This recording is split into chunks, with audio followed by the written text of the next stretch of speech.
Welcome back to WION World is One. You're watching Speed News with me, Vidur Kathuria. Let's get started.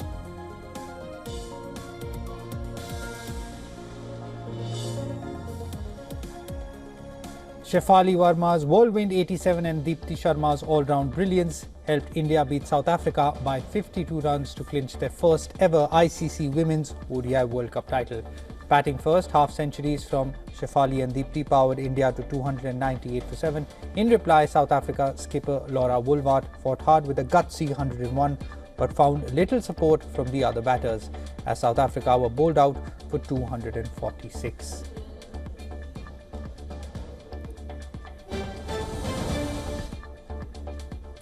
The BCCI has announced a cash prize of Rs 51 crore, which is approximately $5.74 million for the world champions.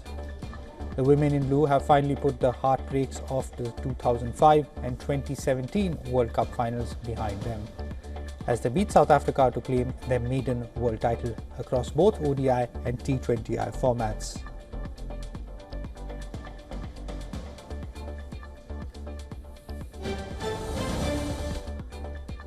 US President Donald Trump has stated that Chinese officials are aware of the potential consequences of taking military action against Taiwan during his presidency. On CBS News' 60 Minutes, he was asked whether he would defend Taiwan if China acted against the island. Trump did not provide a direct answer but indicated confidence that such an event would not occur. Last week, Trump met with Chinese President Xi Jinping for the first time in 6 years, during which the leaders highlighted agreements between the two countries amid economic tensions, as well as Trump's announcement that the US would resume nuclear testing. He said Taiwan was not discussed during their meeting.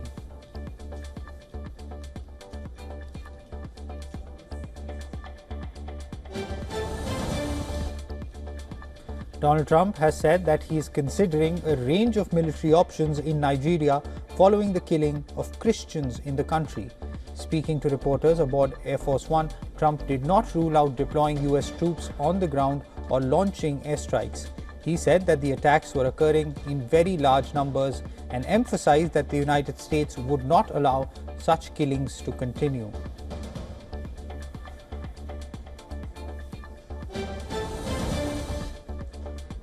Nigeria has said that it would welcome US assistance in combating Islamist insurgents, as long as its territorial integrity is respected.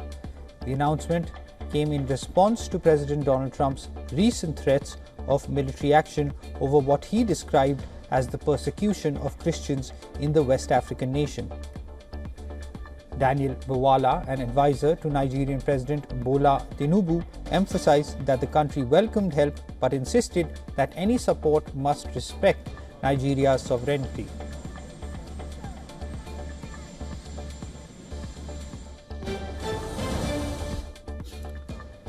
Donald Trump has expressed sympathy for the British royal family after King Charles stripped Prince Andrew of his title due to his connections to the late sex offender Jeffrey Epstein. Speaking to reporters aboard Air Force One, Trump called the situation a terrible thing that's happened to the family.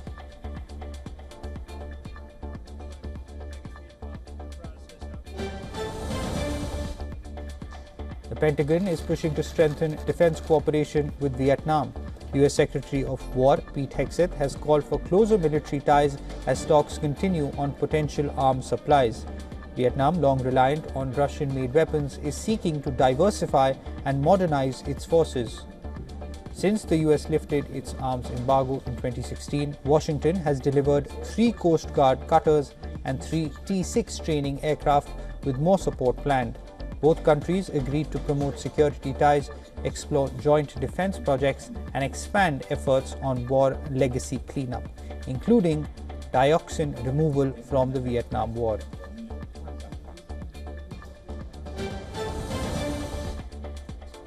Israeli Prime Minister Benjamin Netanyahu has said that the recent incident at Sderot has caused immense damage to both Israel's image and that of the IDF. His remarks came after the country's top military prosecutor resigned last week, admitting she leaked a video showing soldiers assaulting a Palestinian detainee at the well-known military detention center.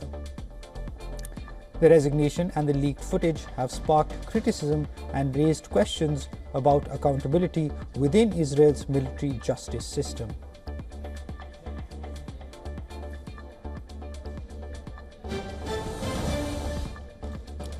According to the IDF, the Red Cross has confirmed that 3 coffins containing the bodies of the deceased hostages were handed over and are being transported to Israeli forces in the Gaza Strip.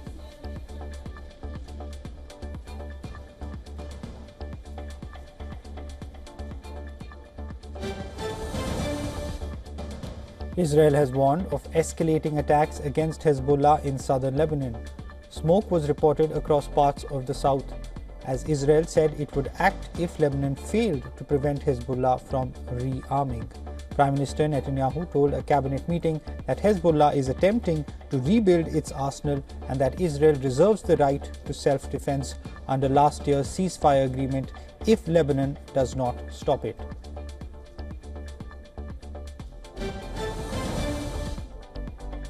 US President Donald Trump has reiterated that he is not really considering supplying Ukraine with Tomahawk missiles. Kyiv has repeatedly requested the long-range weapons, which it says are vital for striking back against Russia amid intensified Russian air attacks on Ukrainian cities. Trump's stance reflects ongoing caution over escalating the conflict, despite calls from Ukraine for stronger military support.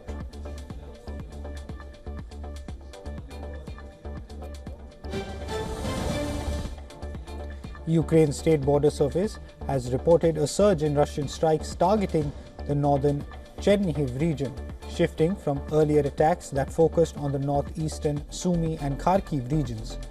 Chernihiv, which borders Russia and Belarus, was partially occupied by Russian forces in February 2022 and has been facing regular power outages due to recent attacks on Ukraine's energy infrastructure.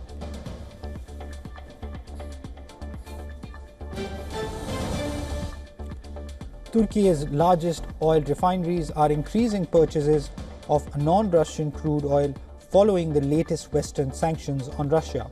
Traditionally a major buyer of Russian oil alongside China and India, Turkish refiners are now following India's lead in reducing reliance on Russian supplies, reflecting the impact of US, EU and UK efforts to limit revenue funding Russia's war in the Ukraine. The shift has not been previously reported.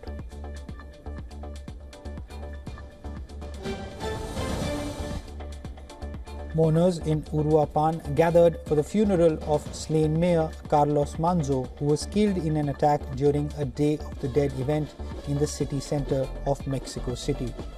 Security Minister Omar Garcia Harfuch condemned the assassination, calling it a painful and unjust loss caused by organized crime.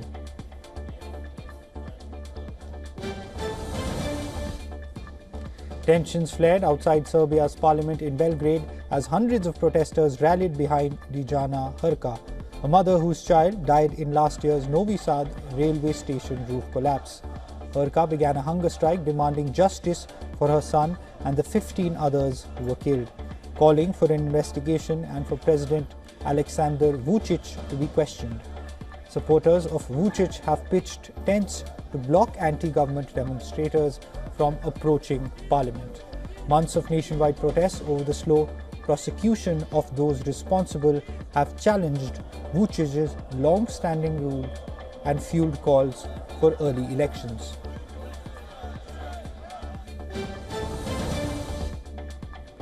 Nepal Prime Minister Sushila Karki held a joint meeting with the chief ministers of all 7 provinces to discuss preparations for the March 5th general election. According to her press coordinator, the meeting aimed to strengthen dialogue and coordination between the federal and provincial governments in the current political context. Karki, who is 73, became Nepal's first female prime minister in September following the ouster of KP Sharma Oli amid youth-led protests over corruption and social media restrictions. The meeting continues her consultations with political leaders and Gen Z representatives to build consensus ahead of next year's elections.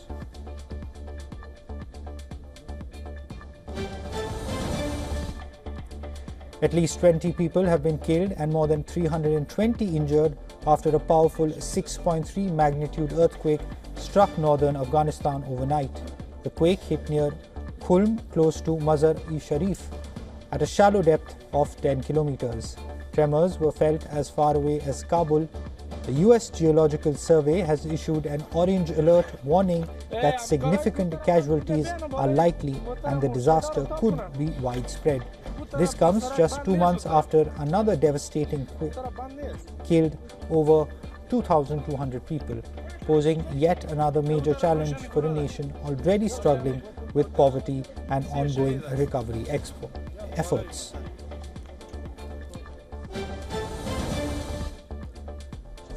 At least 25 people were killed and several others injured in a tragic collision between an RTC bus and a truck in Telangana's Rangareddy district. The accident took place on the Hyderabad-Bijapur highway, about 60 kilometers from Hyderabad.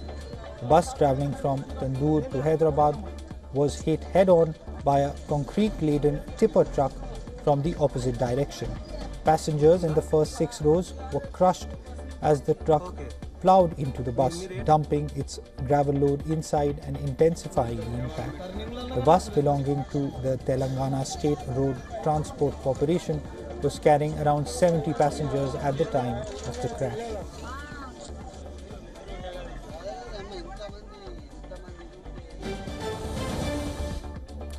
Prime Minister Narendra Modi has expressed deep sorrow over the loss of the lives in the tragic incident in Telangana's Rangareddy district. He also wished a speedy recovery to those injured.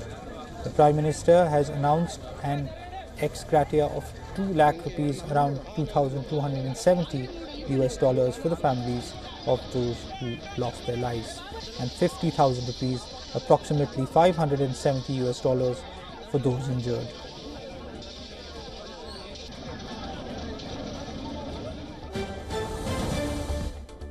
UN Chief Antonio Guterres spoke with Jamaica's Prime Minister Andrew Holness, underlining the need for international support in recovery efforts. The UN Emergency Relief Fund has released $4 million from its Central Emergency Response Fund to help agencies and partners quickly scale up humanitarian operations in Jamaica. The Jamaican PM reported that Hurricane Melissa has claimed 28 lives on the island. Rescue teams and aid organizations have faced difficulties accessing some areas due to flooded roads, debris and damage. The Category 5 hurricane, the strongest type, has also caused deaths across the Caribbean, with powerful winds and landslides affecting Cuba and Haiti.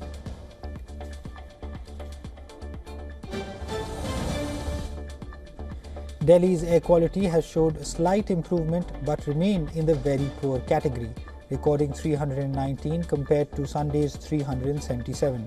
This is according to the Central Pollution Control Board. The Weather Office says today the maximum and minimum temperatures are likely to hover around 30 and 15 degrees Celsius. Meanwhile, a ban on the entry of commercial vehicles not registered in Delhi and not compliant with lower emission standards came into effect in the national capital on November 1st.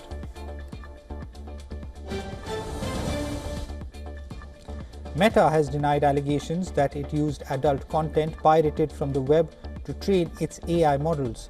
The statement from Meta comes in response to a lawsuit filed by adult film production company Strike 3 Holdings, which stated that Meta corporate IP addresses were used to download thousands of adult films via BitTorrent. The studio claimed that Meta pirated at least 2,396 of its award-winning, critically acclaimed adult motion pictures to train its Meta Movie Gen large language model, as well as various other Meta AI models that rely on video training content.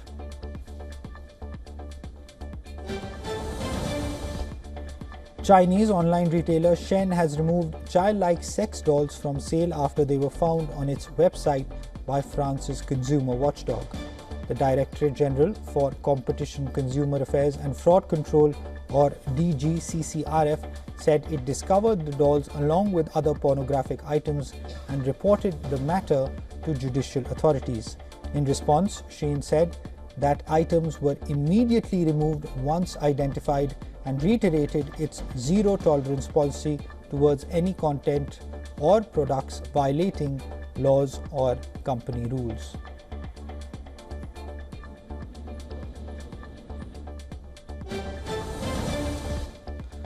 Google has removed its AI model Gemma from the AI Studio platform after US Senator Marsha Blackburn accused it of making false claims of sexual misconduct against her.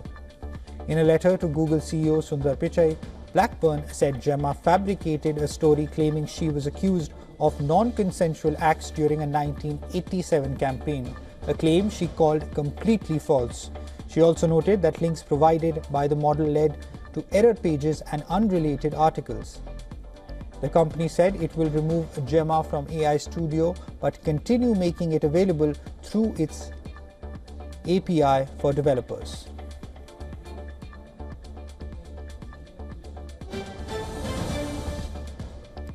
US President Donald Trump has said that artificial intelligence giant NVIDIA's most advanced AI chips will be reserved for US companies and kept out of China and other countries. Trump said that only US customers should have access to the top-end Blackwell chips offered by NVIDIA. The remarks suggest President Donald Trump may impose tighter restrictions around cutting-edge American AI chips than US officials previously had indicated, with China and potentially the rest of the world barred from accessing the most sophisticated semiconductors.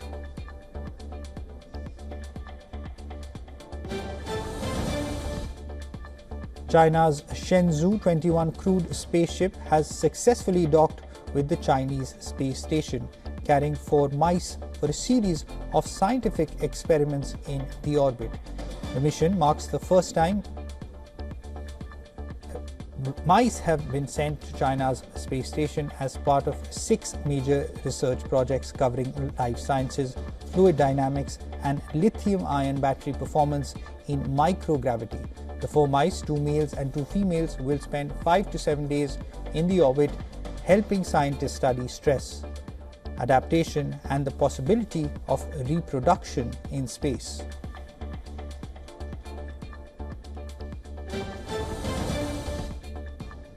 Crude oil prices climbed in early trade on Monday as the energy exporters group OPEC Plus decided to pause any additional production hikes through January to March 2026, after approving a modest 137,000 barrel per day increase for December.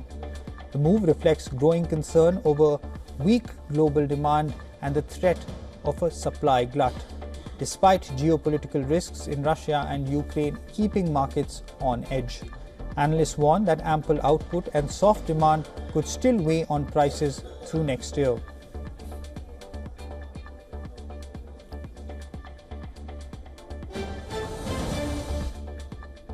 Asian stocks crept higher on Monday as traders weighed last week's mega-cap tech earnings that revealed massive AI capex, while the dollar held near a 3-month high after hawkish Fed commentary, while China's CSI 300 fell nearly 1% as the nation's factory activity growth narrowed.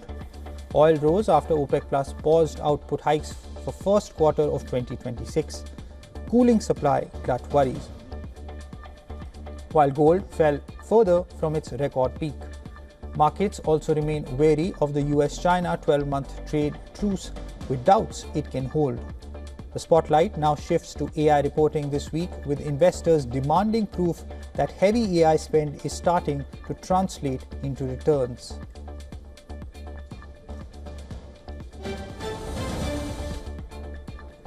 Gold prices dipped below $4,000 an ounce on Monday after China scrapped a long-standing value-added tax rebate for retailers selling gold, which had helped support the market in the world's largest consumer nation.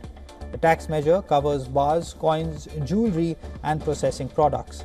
The decision adds to pressure on bullion headwinds as the recent rally draws a correction in the making.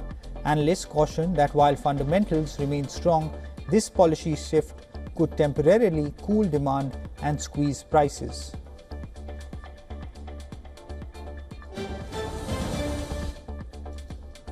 Australian home prices rose by their largest monthly margin in over 2 years in October, driven by recent interest rate cuts and government buyer incentives, according to data from Cotality. The surge, alongside growing rents, signals that financial conditions may be less tight than expected, raising concerns at the Reserve Bank of Australia about a potential inflation rebound and diminishing the prospect of further rate cuts this year.